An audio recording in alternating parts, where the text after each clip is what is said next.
y a deux réponses à cela.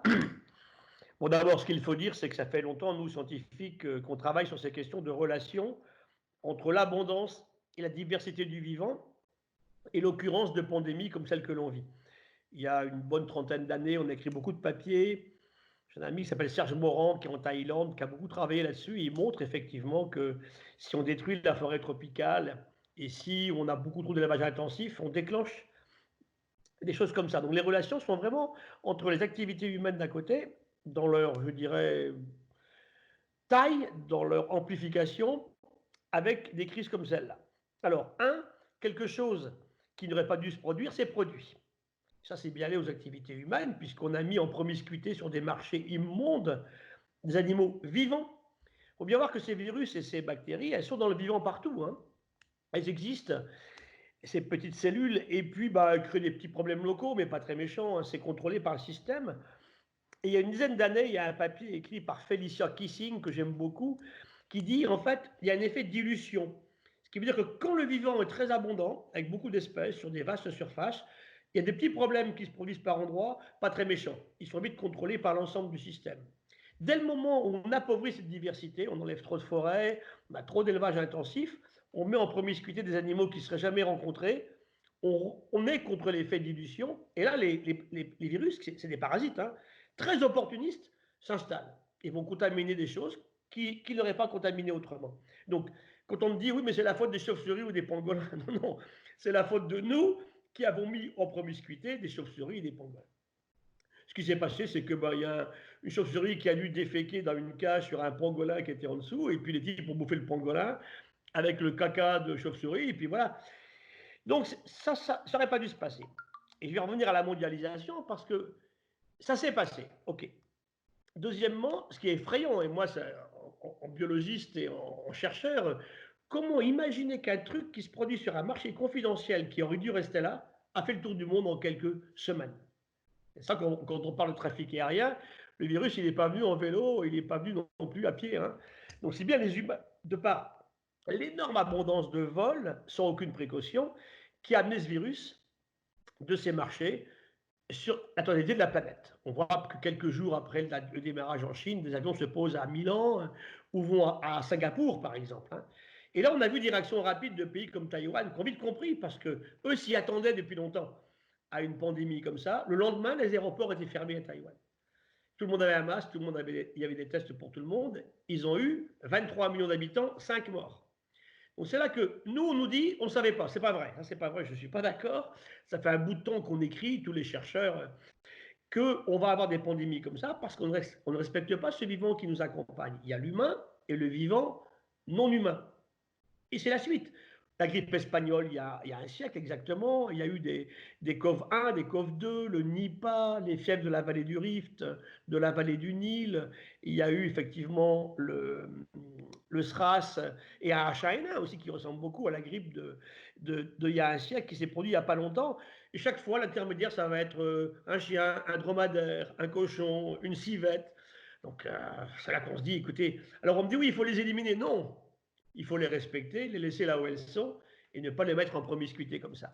Donc, ma réflexion sur votre question, c'est effectivement qu'il faut qu'on modifie nos façons de faire pour que ça ne se reproduise pas. Vous vous souvenez, par exemple, l'histoire de la vache folle.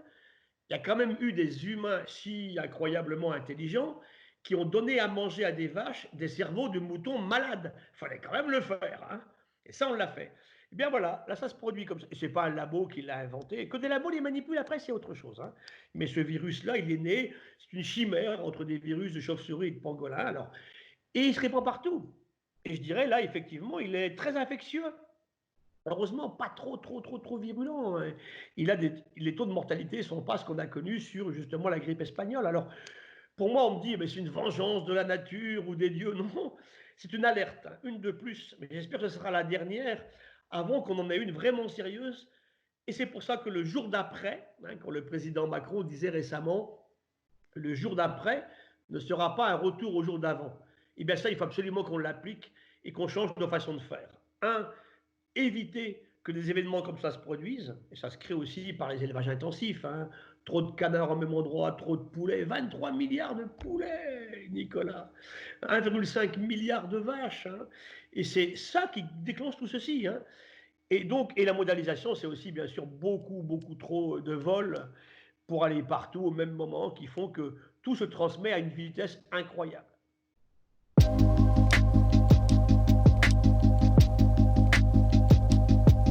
Ça fait un petit bout de temps qu'il y a, c'est pas une science, mais c'est une façon de penser qu'on appelle biomimétisme ou bioinspiration, j'aime bien le terme. On tue notre arrogance, notre imprévoyance, et on va chercher dans le vivant des solutions à nos problèmes.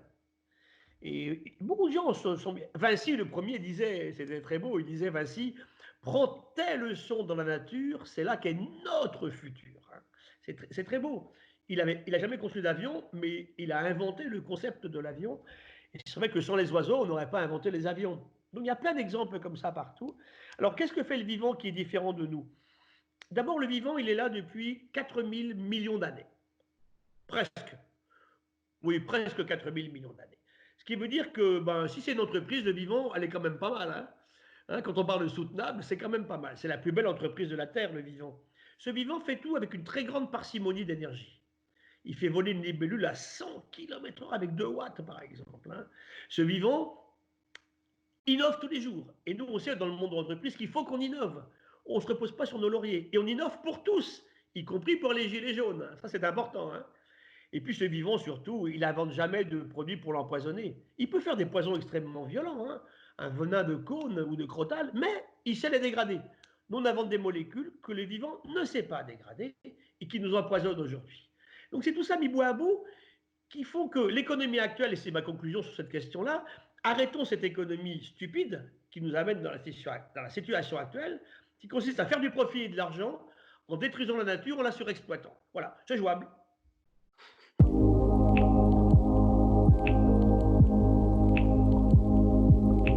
Ben moi, j'espère bien, au fond de moi-même.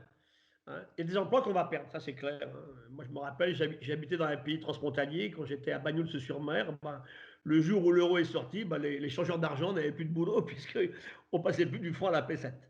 Donc là, on rayait de la carte toute une corporation. Donc il va y avoir de la casse, et ça me préoccupe beaucoup, parce que moi, je pense surtout aux jeunes. Hein. Ce virus, pour l'instant, là, il tue surtout des personnes âgées. Qu'est-ce qui va se passer dans tout le monde des jeunes? Et moi, je suis professeur des universités, je pense sans arrêt à eux, en fait. Hein. Quel est leur avenir? Quel est leur futur? Est-il souhaitable? Comment on veut leur donner encore de l'émerveillement sur ce qui va se passer? Donc, il faut qu'on modifie nos façons de faire. Donc, effectivement, il y aura de la casse, mais on peut créer beaucoup d'emplois avec des principes écologiques. Ce qu'il faut, c'est revenir à de la sobriété. Il y a des choses qu'on achète qui ne servent absolument à rien. Donc, les gens qui faisaient ça, ils feront autre chose. Hein. C'est facile à dire, moins facile à faire. Hein. Mais il faut surtout qu'il y ait une énorme entraide sociale. Il faut arrêter cette capacité actuelle, cette situation de compétition aiguë. Alors, encore une fois, inspiration de la nature. Dans la nature, il y a infiniment plus d'entraide, de mutualisme, de commensalisme, de symbiose que de compétition. Il faut le crier partout. Il faut retrouver des choses simples, on dit la sobriété, l'amour, l'entraide, l'envie d'aider les autres. Et c'est ça qui est très important. Et moi, je le vois aujourd'hui, par exemple, dans les relations entre les hommes et les femmes. Hein. Les femmes sont très maltraitées en ce moment. Ça veut dire qu'on va vers des choses qu'on pouvait imaginer, mais qui sont exacerbées. Donc là, il y a vraiment une façon de penser différente.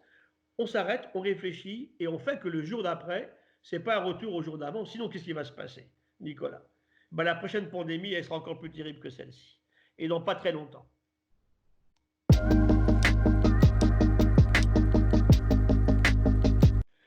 C'est une société, en fait, qui ne se déplace pas n'importe comment. Par exemple, je reviens à la mondialisation, il y a beaucoup trop d'avions. Il faut qu'on prenne ça, il faut qu'on regarde. Hein.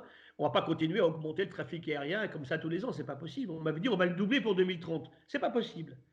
Donc ça veut dire qu'il faut revoir ce qu'on va faire, dans quelles conditions. Qu'on fasse des avions qui volent effectivement avec moins de kérosène, moins contaminants en CO2, en particules fines, qui font moins de bruit, oui. Mais dans la condition, on ne double pas le nombre d'avions tous les 10 ans. C'est ça la vraie question. Donc la sobriété, c'est réfléchir à cela, comment je me déplace. Le vélo, retrouvons le vélo, c'est génial. À Bordeaux, il faut qu'on refasse du vélo. C'est plat en plus, c'est pas compliqué, il n'y a pas de côte à Bordeaux, hein, comme certaines régions dans mes Pyrénées, par exemple. Il faut aussi que... Qu'est-ce qu'on achète? Je prends souvent comme exemple avec mes étudiants à Sciences Po des kiwis. Les gens mangent des kiwis. Très bien, j'adore les kiwis. Du mois d'août au 10 décembre, c'est très précis, ils viennent de New Zealand. Je suis désolé. S'ils viennent de là-bas, on ne mange pas de kiwis. Et on mange des kiwis le 11 décembre, quand la France commence à produire des kiwis. Et bien, ça veut dire qu'il y a une saisonnalité. On ne mange aucune tomate en France entre novembre et maintenant. C'est tout ça. Donc ça passe par de l'éducation. Je prends des petits exemples, mais il y a une foultitude d'exemples comme cela. Réapprendre aux enfants la saisonnalité, le goût des bonnes choses, le goût de l'amour, du partage que j'évoquais tout à l'heure. Et ça, je vous assure que ça peut être aussi très créateur d'emplois. Revenir à du local. Au lieu de délocaliser mon entreprise pour faire des masques en Chine, ben le jour où j'en ai besoin, j'en ai plus. Franchement, enfin, je vais être poli, hein, mais si j'utilisais le mot adéquat, on sait faire des avions, on ne sait pas faire des masques, on se fout du monde. La France devrait être, par exemple, autosuffisante au niveau agricole. Donc, aider le monde agricole aussi, bien sûr, hein, mais sans tuer les sols. On ne nourrira pas 8 milliards d'humains avec des sols qui sont morts. Donc, il faut revenir à des choses qui sont de la polyculture, de l'entraide. Il n'y a pas que du bio, il n'y a pas une solution intéressante au niveau agricole, hein. Il faut redorer le blason aux travaux agricoles, c'est extrêmement important. C'est très... Et comment on fait? Alors la technologie, oui, mais à notre service. La technologie est là pour améliorer nos relations par rapport au système, mais sans des débauches d'énergie, sans empoisonner l'environnement. Je peux résumer ça par une petite phrase. Je suis chef d'entreprise. J'ai une famille, des enfants, des petits-enfants. Je les aime, ils m'aiment. Et surtout, moi, j'ai des employés. J'ai créé une entreprise que j'admire beaucoup, hein, toute sa vie. Alors, comment est-ce qu'on fait ça harmonieusement là où on aime habiter, sans détruire l'endroit dans lequel on habite? Et c'est ce qu'on fait aujourd'hui. Donc voilà, c'est ça la question. Tenir compte des externalités.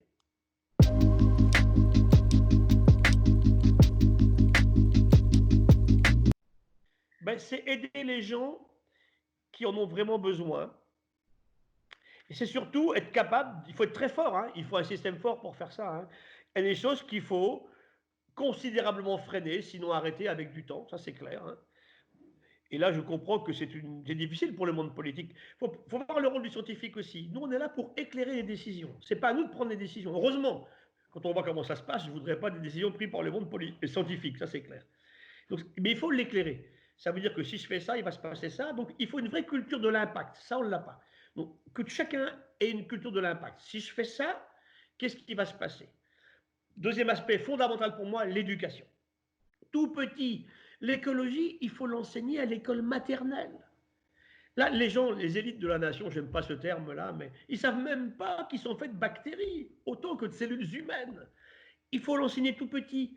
Le respect de la beauté, du vivant. Au niveau du monde agricole, moi, petit garçon, j'étais élevé à la pointe du Finistère. J'avais plein d'amis, fils de paysans. Ils connaissaient tous les oiseaux qui vivaient dans leurs champs. Ils ne connaissent même pas le nom des oiseaux aujourd'hui. Comment on les éduque? Comment on enseigne? Comment on emmène un goût, effectivement, de ce partage que j'évoquais tout à l'heure? Donc, pour moi, beaucoup d'éducation, de la réflexion, du débat public. Là, on a créé une commission citoyenne, bah, appuyons-nous dessus, ou des choses qui sont similaires, et aussi dans les régions, pas qu'au niveau national. Hein.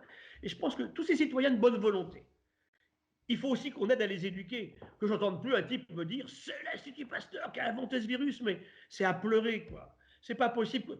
Ou qu'on me dise on traite quelqu'un avec l'eau de Javel. Bah, ça marche, ça tue les virus, mais ça tue le mec aussi. Hein. Je ne vous dis pas qui a dit ça. Donc c'est pour nous dire tous qu'il faut revenir à ça. De l'éducation, du bon sens, du partage, de la réflexion, et puis accepter de dire ben voilà, on va plutôt aller vers ça que vers ça. Et bien sûr, maintenir des capacités de créer des emplois pour les jeunes, hein, sans creuser leur tombe. C'est ça la question. Hein.